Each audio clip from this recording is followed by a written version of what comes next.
আসসালামু আলাইকুম, welcome to my channel Shamima's kitchen. বরাবরের মতো আজকে আরও একটি নতুন ভিডিও দেখার আমন্ত্রণ জানাচ্ছি। আজকে আমি আপনাদের জন্য ভীষণ মজার, একদম প্রাণ ঠান্ডা করার মতো একটি তরমুজের শরবতের রেসিপি করে দেখাবো। আর এই শরবত এক একজন এক একভাবে তৈরি করে দেখায়, আমি আমার মতো তৈরি করে দেখাবো। আর খেতেও কিন্তু ভীষণ মজার হয়, একবার ট্রাই করলেই বুঝতে পারবেন। এখানে 3 কাপ গরুর দুধ আমি প্রথমে ভালো করে জাল করে নিয়েছি, এরপর ফ্রিজে ঠান্ডা করে নিয়েছি। এখন সম্পূর্ণ দুধটা আমি একটা বোলের মধ্যে নিয়ে নিচ্ছি। আর এখানে হাফ কাপ সাবুদানা আমি ভালো করে সিদ্ধ করে নিয়েছি। সিদ্ধ করার পর কিন্তু 1 কাপ হয়েছে। এখন সম্পূর্ণ সাবুদানা আমি দুধের মধ্যে দিয়ে দিচ্ছি। গুঁড়া দুধ দিচ্ছি 1/4 কাপ অথবা স্বাদ মতো দেবেন। দিচ্ছি চিনি 1/4 কাপ, আর চিনিও আপনারা আপনাদের টেস্ট অনুযায়ী অ্যাড করবেন।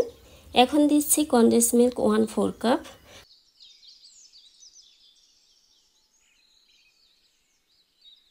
আর কনডেন্স মিল্ক দিয়ে এখন ভালোভাবে মিশিয়ে নিচ্ছি।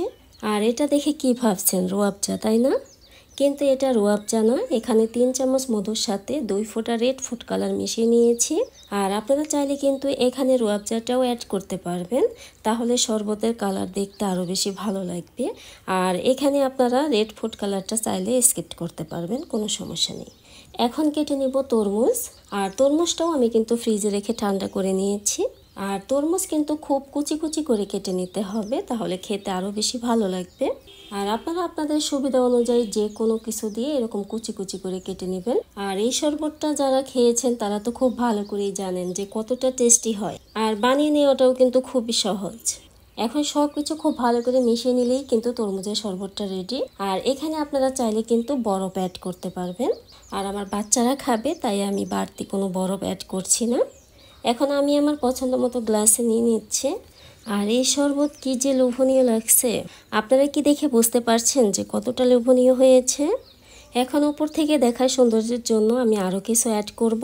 প্রথমে দিয়ে দিচ্ছি চেরি কুচি, আরও দিচ্ছি খেজুর কুচি, দিচ্ছি কাজু বাদাম কুচি, আর দিচ্ছি আমার স্বাদ মতো কিশমিশ।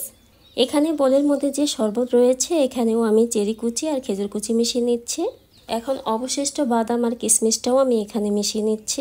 আর এই শরবতের মধ্যে আপনারা আপনাদের টেস্ট অনুযায়ী সব কিছু বাড়িয়ে বা কমিয়ে অ্যাড করতে পারবেন। আবার আপনারা চাইলে কিন্তু এখানে যে ড্রাই ফ্রুটসগুলো আমি দিয়েছি এখান থেকে কোনো কিছু আপনাদের হাতের কাছে না থাকলে সেটাকে স্কিপ করতে পারবেন, কোনো সমস্যা নেই। তাহলে দেখলেন তো কত সহজেই এই শরবতের রেসিপিটি বানিয়ে নেওয়া যায়। আর এই গরমে ছোট থেকে বড় সকলেই কিন্তু এই শরবতের রেসিপিটা খুব বেশি পছন্দ করবে। আর এই শরবতটা খেতে যে কি মজার হয় তা একবার ট্রাই করলেই কিন্তু বুঝতে পারবেন।